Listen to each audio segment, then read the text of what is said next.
Aduh, harus lakuin apa lagi biar pemerintah melihat aksi sosial kami? Rakyat masih melarat. Kami sebagai kaum menengah juga masih melarat dengan tekanan yang luar biasa. Mungkin ini saatnya gue harus kabur aja dulu. Di negeri ini lahir banyak anak hebat, anak-anak yang cerdas, penuh semangat, dan membawa Indonesia sampai ke dunia. Ada yang menang olimpiade, bikin inovasi dari barang bekas, bahkan bawa pulang medali emas dari luar negeri. Tapi banyak dari mereka harus jalan sendiri, seperti galang dana, cari sponsor, pinjam alat, bahkan ada yang sampai nggak jadi berangkat. Bukan karena mereka nggak mampu bersaing, tapi karena nggak ada yang mendukung dan peduli. Mirisnya, saat mereka menang, baru ramai diberitakan, baru diajak ke istana, dan baru diberi tepuk tangan. Tapi apa di awal melangkah, mereka jalan sendiri. Padahal mereka nggak minta dipuja, nggak butuh juga karpet merah ataupun kamera. Mereka cuma pengen dihargai, dikasih kesempatan, diberi dukungan sejak awal, bukan saat mereka viral.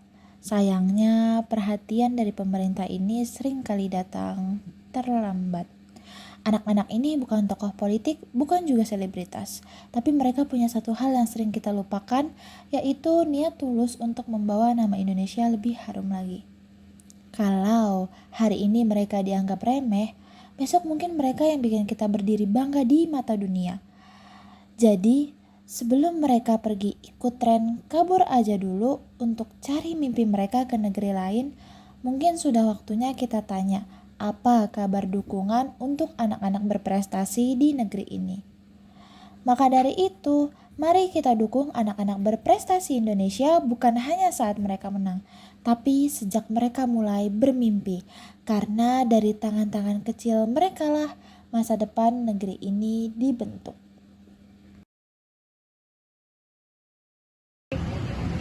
Bangke, gue dipecat lagi. Gimana gue ntar hidup ya? Gaji gak ada karena dipecat. Gimana gue cari duit ntar?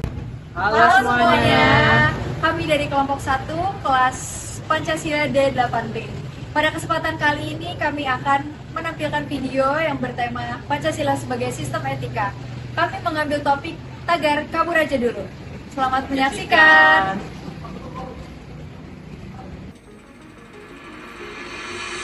Dan semua masih bilang Indonesia baik-baik saja, yang menurut gue nggak make sense. Kemarin ratusan elemen mahasiswa menggelar aksi. Belakangan ini seringkali muncul di berbagai kanal media sosial.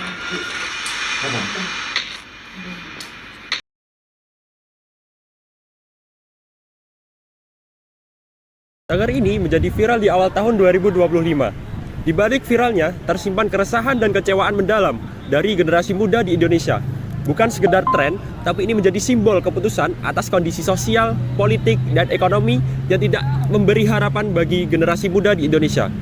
Rakyat ingin pergi dari bumi pertiwi, bukan karena tak cinta, tapi merasa tak dihargai dan tak punya ruang untuk tumbuh di negeri sendiri. Fenomena yang dipaparkan mencerminkan krisis etika Pancasila dalam penyelenggaraan negara. Dalam instruksi Presiden nomor 1 tahun 2025 tentang efisiensi anggaran, meskipun bertujuan baik, ironisnya memangkas anggaran sektor vital seperti pendidikan dan juga kesehatan yang bertentangan dengan sila kedua dan kelima Pancasila mengenai kemanusiaan yang adil dan beradab serta keadilan sosial bagi seluruh rakyat Indonesia. Prioritas seharusnya diberikan pada kesejahteraan rakyat, bukan sekadar efisiensi yang mengorbankan kepentingan publik. Lebih lanjut, praktik korupsi, kolusi, dan nepotisme yang melibatkan Menteri Desa dalam pemilihan Bupati Serang jelas melanggar prinsip-prinsip moral Pancasila, terutama sila ketiga mengenai persatuan Indonesia dan sila keempat tentang kerakyatan yang dipimpin oleh hikmat kebijaksanaan dalam permusyawaratan perwakilan. Nepotisme dan ketidaktransparan dalam proses pemerintahan merusak kepercayaan publik dan mengkhianati amanah rakyat. Revisi Undang-Undang TNI yang tergesa-gesa, tertutup, dan substansinya kontroversial juga merupakan penyelewengan etika Pancasila.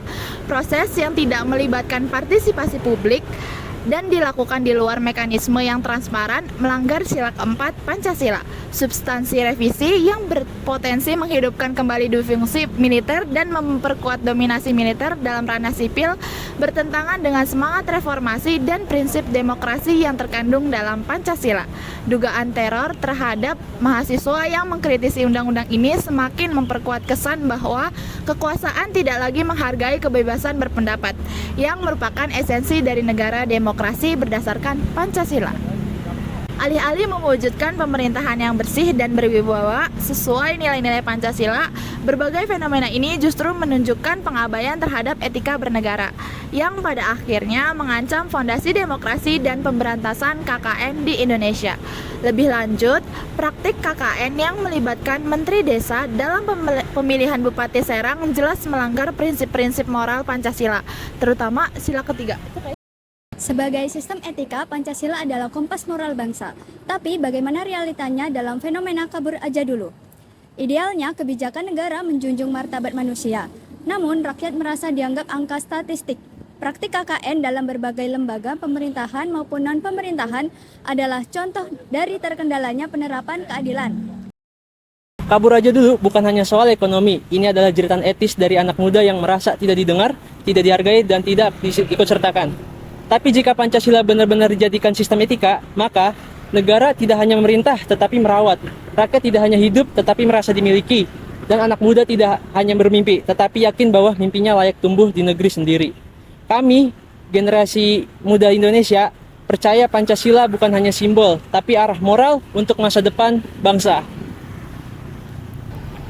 Terkadang kita perlu berhenti sejenak untuk kembali menguat. Karena Indonesia membutuhkan pemuda yang kembali dengan semangat dan cahaya yang baru. Kabur aja dulu bukan berarti meninggalkan tanggung jawab. Saat dunia terasa gelap dan melelahkan, wajar untuk ingin menjauh. Namun, kegelapan bukanlah alasan untuk berhenti berjuang.